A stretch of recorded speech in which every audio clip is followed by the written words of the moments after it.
Hi friends, welcome to I dream India. ప్రస్తుతం శ్రీ విద్యా ఉపాసకులు మనతో ఉన్నారు. అసలు భువనేశ్వరి పీఠం యొక్క ముఖ్య ఉద్దేశం ఏంటి, అసలు ఏం జరుగుతుంది, శ్రీ విద్యా ఉపాసకులు ఏం చేయగలరు అనే అంశాన్ని తెలుసుకుందాం. నమస్కారం స్వామీజీ, మీ పేరు? నమస్కారం అండి. నా పేరు సుసర్ల వెంకటలక్ష్మీ నరసింహ శర్మ. అందరూ నన్ను బుజ్జిగారు అని కాకేస్తారు. నాది కోనసీమ జిల్లా మాచవరం అగ్రహారం నుంచి నేను ఇక్కడికి వచ్చేసాను. స్వామీజీ వారి ఆహ్వానం మేరకు వారు శ్రీ విద్య మీద ఉన్న మక్కువ కొద్దీ శ్రీ విద్య ఉపాసకులని వారిని కాస్త సత్కారం అనండి, సన్మానం అనండి, ప్రోత్సాహం చేయనివ్వండి, ఆ రకంగా చేయాలనే సదుద్దేశ్యంతో మాకు ఆహ్వానం ఇచ్చారు. ఆ ఆహ్వానాన్ని మన్నించి ఇక్కడికి రావడం జరిగింది. శ్రీ విద్య అనేటువంటిది చర్మజన్మ.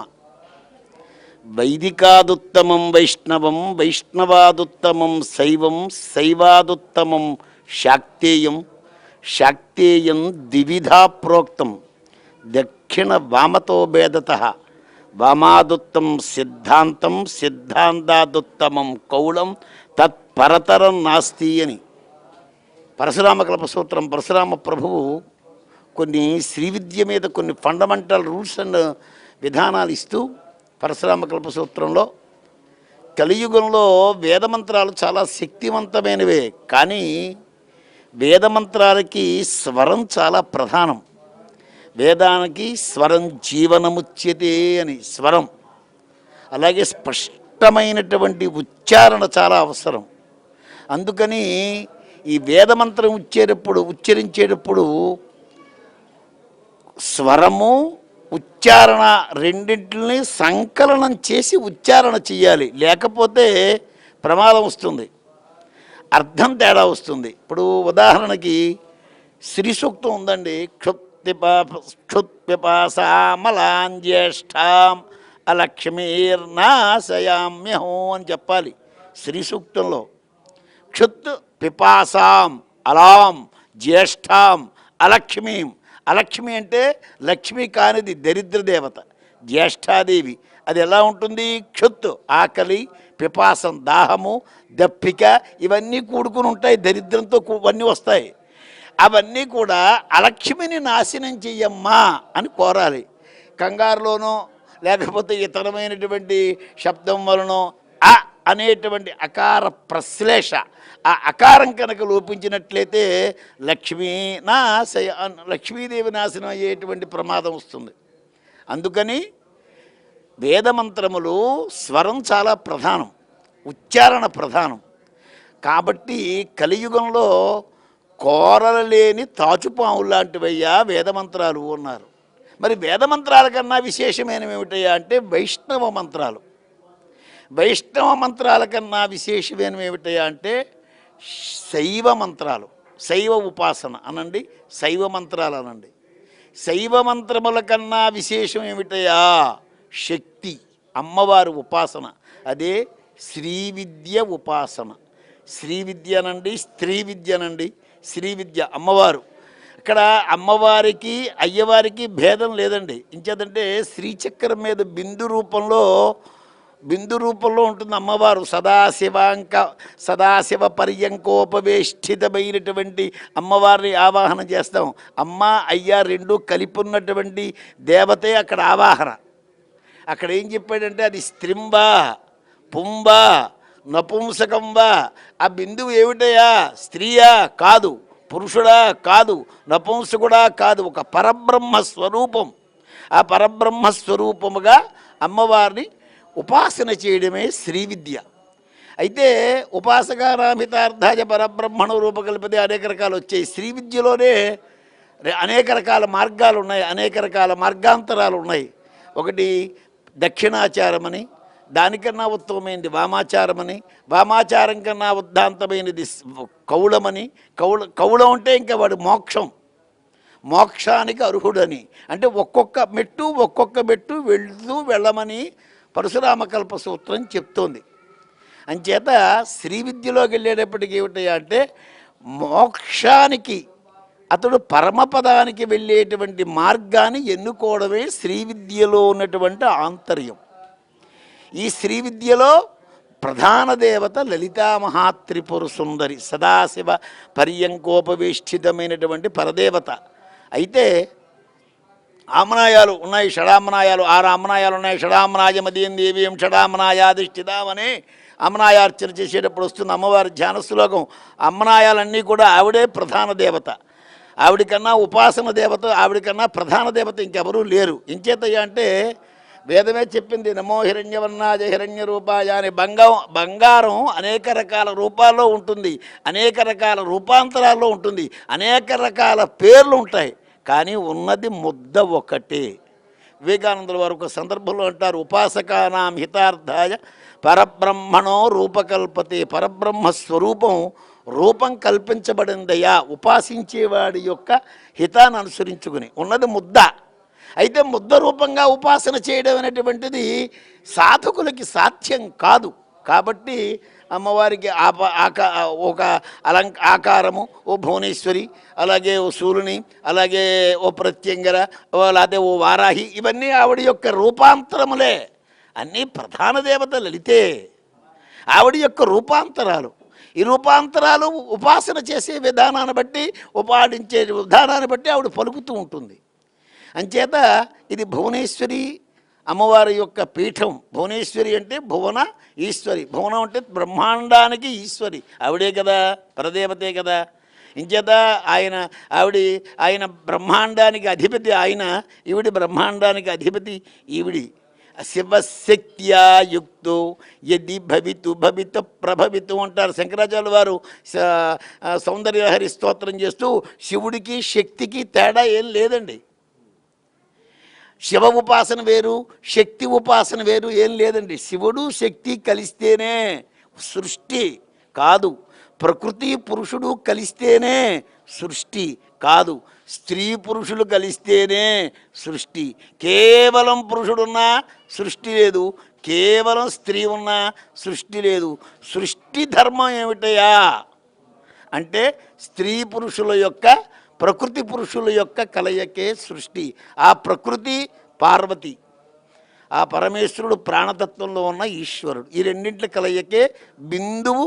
శ్రీచక్రం మీద ఉన్న బిందువు ఈ రెండింటికి అభేదాన్ని సూచిస్తుంది. భువనేశ్వరి అనండి, లలిత అనండి, లేకపోతే మాతంగి అనండి, ఏదైనా ఆవిడ యొక్క రూపాలే. అయితే దశమహావిద్యల్లోకి కెల్లా భువనేశ్వరి అద్భుతమైనటువంటి విద్య. ఒక్కొక్కటి ఒక్కొక్క మహావిద్య, ఒక్కొక్కటి ఒక్కొక్క సముద్రం అండి. భువనేశ్వరి యంత్రగచ్చబడి, మంత్ర విధానం, భువనేశ్వరి ఉపాసనా విధానం వేరు, భువనేశ్వరి అది యొక్క విధానం వేరు. అంటే మీ దగ్గరకు వస్తే మిమ్మల్ని పిలిచే విధానం వేరు, ఆయన దగ్గరికి వస్తే ఆయన పిలిచే విధానం వేరు. ఒక్కొక్క విధానాన్ని ఆ విధానంగా పిలిస్తే ఆవిడ తొందరగా పలుకుతుంది.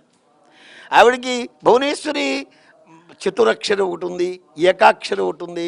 ఉపాసన చేసేటువంటి వాడి యొక్క హితాన్ని అనుసరించి ఉపాసన, మానసం కర్మ ఉపాసన, మనస్సుని అదుపులో పెట్టుకుని చేసేటువంటిదే ఉపాసన. నేను ఉపాసకుడిని అనేక రకాల వెర్రివేషాలు ఏమని చెప్పలే. ఉపాసకుడు చేసేటప్పుడు మనస్సుని అదుపులో పెట్టుకోవాలి. కాదు, మనస్సుని, వాక్కుని, చేతలు, కాయము, బుద్ధి ఇవన్నీ కూడా పరదేవత మీదే లగ్నం చేసుకుంటూ ఉపాసన చేస్తే వాడు మోక్షానికి వెళతాడు. ఒక్కొక్క మెట్టు ఎక్కాలండి. ఒకేసారి 100వ మెట్టు ఎక్కాడంటే పడిపోతాడు, కాళ్ళు చేతులు విరుగుతాయి, దెబ్బలు తగులుతాయి. అలాగే శ్రీ విద్యలో మొదటి మెట్టు, 2వ మెట్టు, 3వ మెట్టు, ఒక్కొక్క మెట్టు పెట్టుకుంటూ వెళ్ళాలి. వెళుతూ పరమపదమైనటువంటి అమ్మవారి దగ్గరికి వెళ్ళాలి. అమ్మవారి దగ్గరికి వెళ్ళడానికి ఆవిడ గమ్మున ఒప్పుకోదండి. ఏం చేద్దాయా అంటే యాదేవి సర్వభూతేషు విష్ణుమాయేతి శబ్దిత నమస్తస్యై అంటాడు మార్కండేయ మహర్షి సందర్భంలో. అమ్మవారు మాయారూపంగా ఉంటుంది. నేను అమ్మవారిని అర్థం చేసుకుందాం, అయ్యవారిని నాలో ఉన్నటువంటి జీవుణ్ణి పట్టుకెళ్ళి అయ్యవారినో కలుపుదామని అనుకునేటప్పట్లో ఆవిడ అడ్డేస్తుంది. మాయారూపంగా. మాయా రెండు రకాలుగా ఉంటుంది. మాయ ఎలా ఉంటుందండి? మన పురాణాలు ఉన్నాయండి, రామాయణం, భారతం. ఒకటి కాంతా వ్యామోహం, రెండు కనక వ్యామోహం. ఇవే వ్యామోహాలు. మాయ ఏ మనిషి పతనమైనా ఈ రెండింట్లోనే పతనం అవుతాడు. అమ్మవారిని ఉపాసన చేసేటప్పుడు అణిమ గరిమ లఘిమ సిద్ధిలో ఒక సిద్ధిలో ఒక అడుగులో ఒక ఉపాసన వచ్చి ఇలా వచ్చి నన్ను కుంకుమ వచ్చిందనుకోండి, అవి బాబు చాలా బాగా వచ్చారని చెప్పి అక్కడి నుంచి నేను దాన్ని కమర్షియల్ చేస్తాను, వ్యాపారం చేస్తాను. అది కనక వ్యామోహం. కాంతలు వస్తారు, అది కాంత వ్యామోహం. ఈ రెండు వ్యామోహాలని కూడా త్యజించుకుంటూ ఎదరికి వెళితే అమ్మవారు అప్పుడు ఒప్పుకుంటుంది.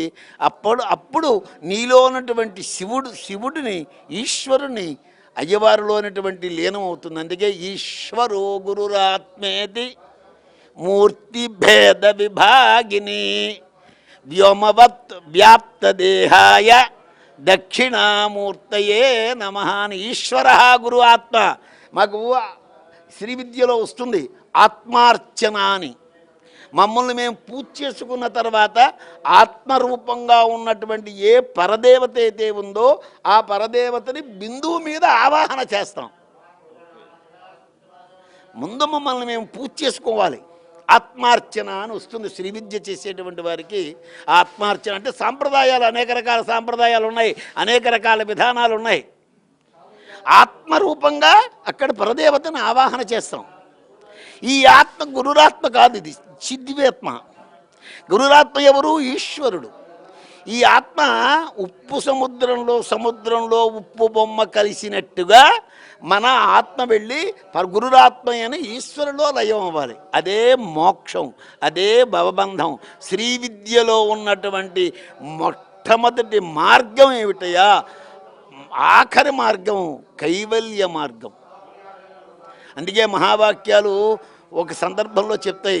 అలౌకిక పరమానంద లక్షణ అఖండామిత తేజోరాశి భావకళ వినిర్ముక్త చిద్విద్య అద్వితీయ బ్రహ్మ సంవిత్తి.